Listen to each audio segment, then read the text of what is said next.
déjà dans les bacs. Yesolo Ngaranga de la sœur Immaculée Omandi.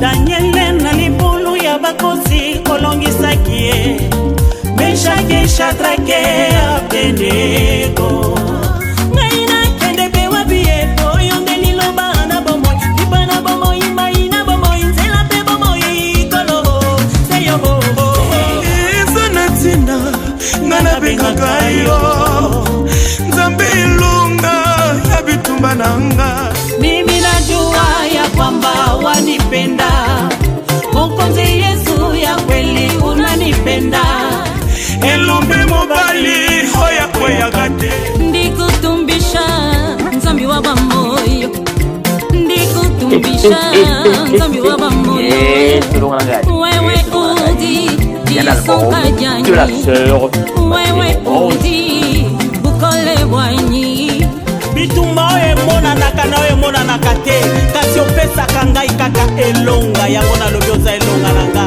Ana jama nanga negolela Nazalaki lobi moto ya kolela Lelo yo kalanga inakoseka Lobi moto ya bilelo Lelo kalanga inakotatola Elonga elonge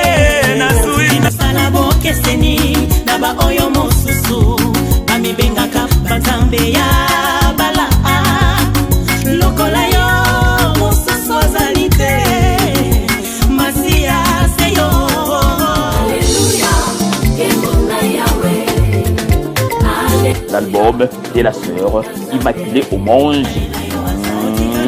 Boas músicas. Entra dentro do coração. Entra, conversa contigo. Okabolama ya molema na biteni mibale Nanangwa koki kosala lokola yo Obi olongisa kinga lelo lisusi Nakolonga na yo Lobi pe nakolonga Hosanna Iponzambi papa Glorifions notre Seigneur Jésus-Christ Il est bon, louons-le à jamais. Yoka, c'est là, tout d'aide. Yoka yabo. Et bongo limité ma. Sur la croix, à cause de nos péchés.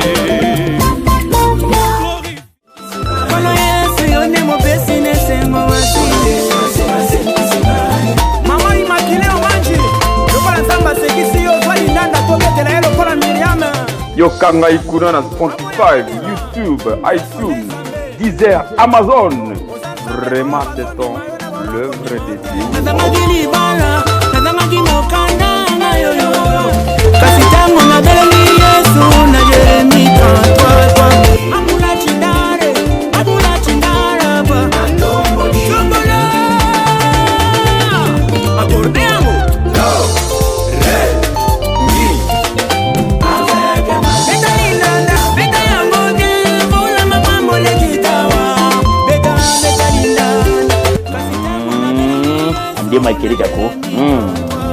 Achetons tous l'album La Sœur Immaculée Omandi.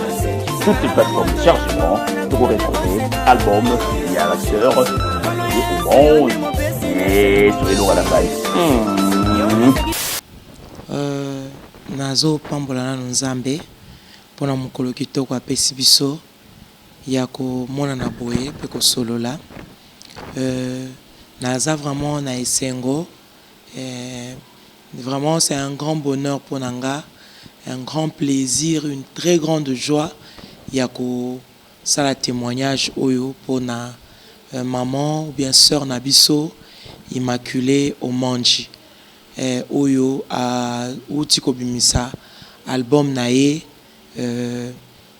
oyo vraiment ezo pambola bana na nzambe ebele ye selonga nanga maman Immaculée azali plus qu'une sœur pour nanga nakoki koloba au-delà ya koloba kaza sœur kati na Yesu nakoki koloba que makila oyo ezotambola na nzoto na ye makila Yesu oyo apesa biso la nouvelle naissance et en peso tambola na kati ya nzoto na ngai parce que na mona na kati ya ndeko mwasi oyo motema na lobaka nzamba sala batu mais mitema lokola ya maman immaculée c'est vraiment un cœur en or.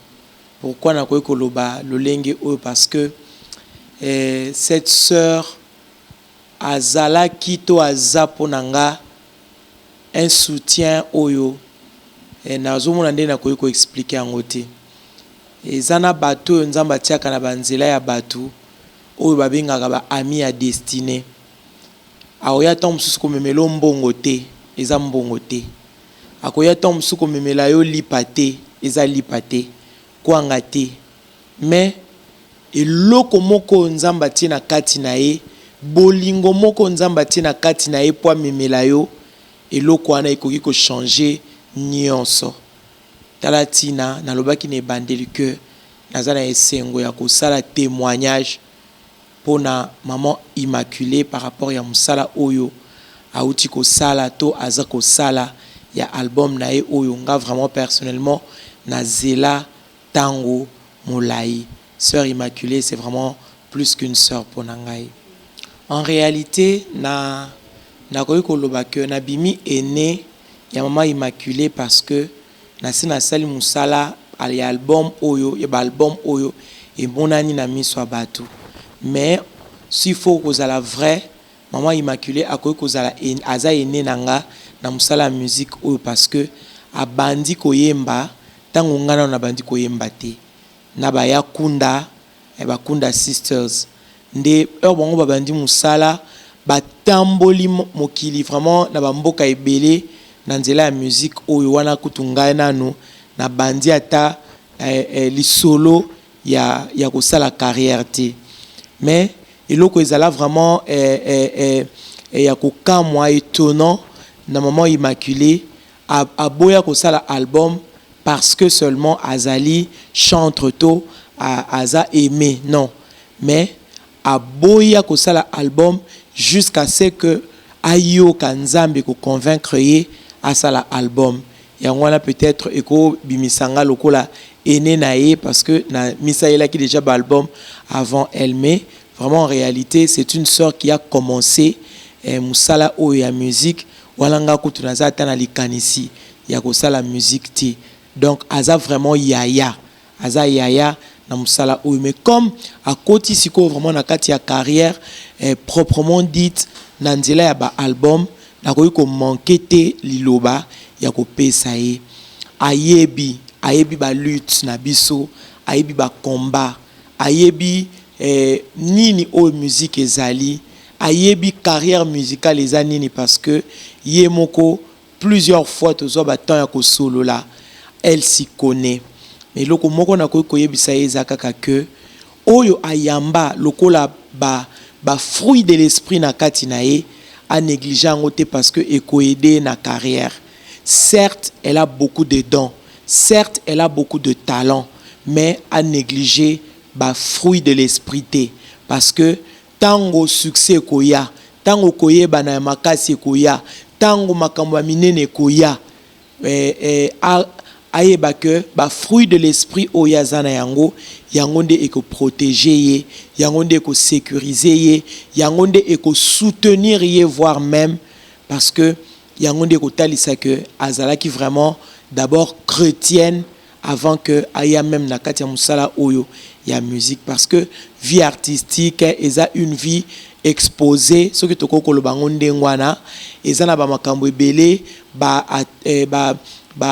attaque ezalaka ba tentation ezalaka ba problème ezalaka ba situation difficile yaka ba maboko pe ba robetela ye donc nyonso oya ko kutana nango na nzela à brandir ba fruit de l'esprit parce que yango ndi mutu ko garantir un lendemain meilleur na ye pe éternité na ye ozala assuré et là on a ko bisa yangwana a continuer à bolinga musala parce que na yebi kalinga musala musique o mingi a continuer na ko banga nzambe parce que kobanga nzambe yango nde ekozala santé na ba muscle na ye ndenge mokanda proverbe elobi pe ekozala vie na mikuwa na ye kobanga nzambe et vraiment à continuer na katia vie à prière intense parce que aibi que secret ezawana une vie de prière intense parmi ba conseil na ngana kopesa ye ayemba toujours maloba na nzambe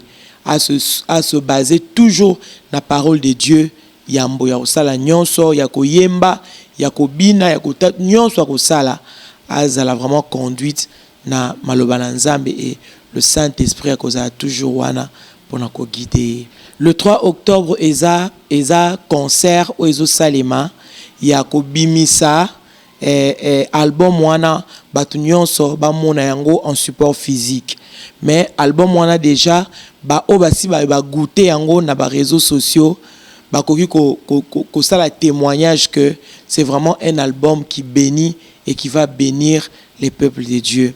Le 3 octobre bien aimé nazo bengayo au raté événement oyoté yo za na possibilité ya ko mona publicité oyo leka na ba réseaux sociaux na ba télévision na ba radio pour na apparition officielle peu publique ya support physique ya album oyo ya sœur Nabiso Immaculée Omanji. Bien aimé kende yo oyo za na France kende zala na concert wana biso tozo raté parce que toza sur place mais nous osons croire que à travers les réseaux sociaux tokomona pe déjà mukolango wana on sera ensemble na prière pour na soutenir activité wana na yebi grâce au ezana katia mwasi o na yebi comment est-ce que le Seigneur l'a toujours utilisé yango talatina nazo yebi sabandeko que nazo croire qu'il y aura une grâce, il y a guérison, miracle. Nazo croire qu'il y aura une grâce, il y a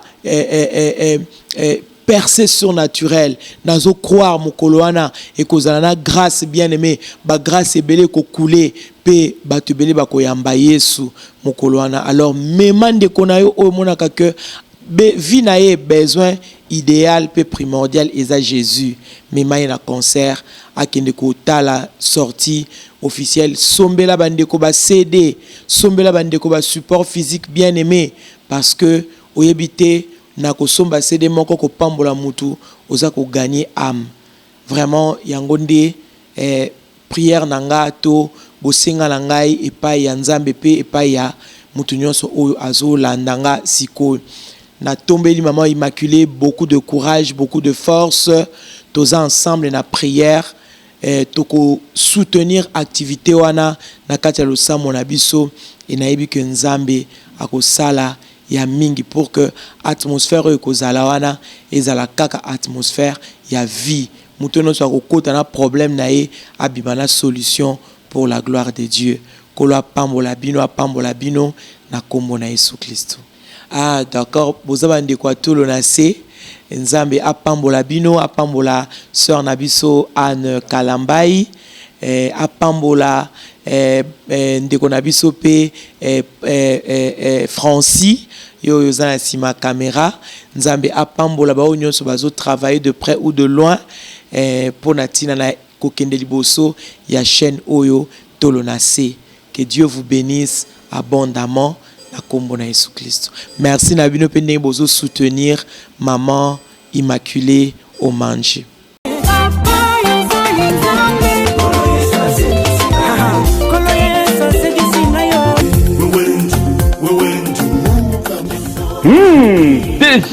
Déjà dans les bacs. Yesoro Ngaranga de la sœur Immaculée Omanji.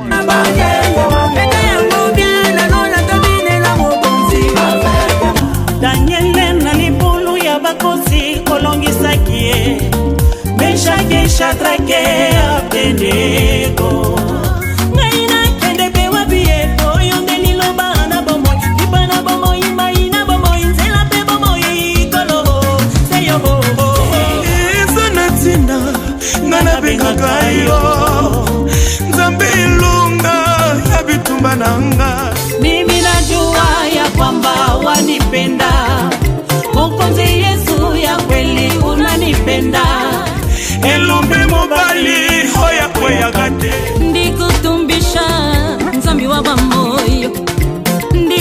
Bisha, Zambi wa Bamoyo. Wewe Udi, Disonga de la Jani. sœur Wewe Udi, Bukole Bwanyi. bitumba oyo emonanaka na oyo emonanaka te kasi opesaka ngai kaka elonga yango nalobi oza elonga na nga nazalaki lobi moto ya kolela lelo oyo tala ngai nakoseka lobi moto ya bilelo lelo tala ngai nakodatola elonga elonge nasui nasala bokeseni na baoyo mosusu bamibengaka banzambe ya bala lokola yo mosusu azali te masia seyo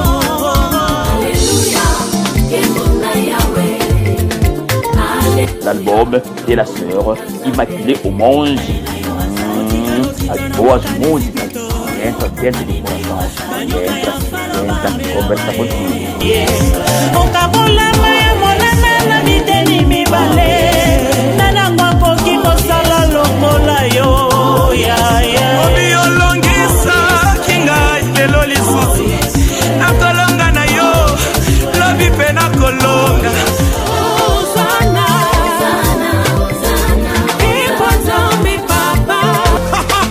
glorifions notre Seigneur Jésus-Christ, il est bon, louons-le à jamais. Toyoka, c'était là, Toyoka Yamo, et Bongo Limitema. Sur la croix, à cause de nos péchés.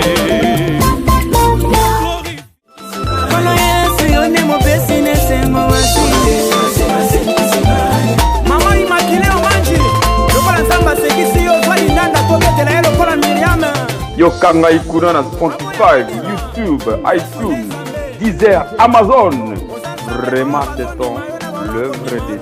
Nazangaki libala, nazangaki mokanda na yoyo. Kasi tango nabeleli Yesu na Yeremi 33. Abula chindare ba. Chongola. Akorde yango. Do, re, mi. Beta linanda, beta yango de, bola mama mole kitawa.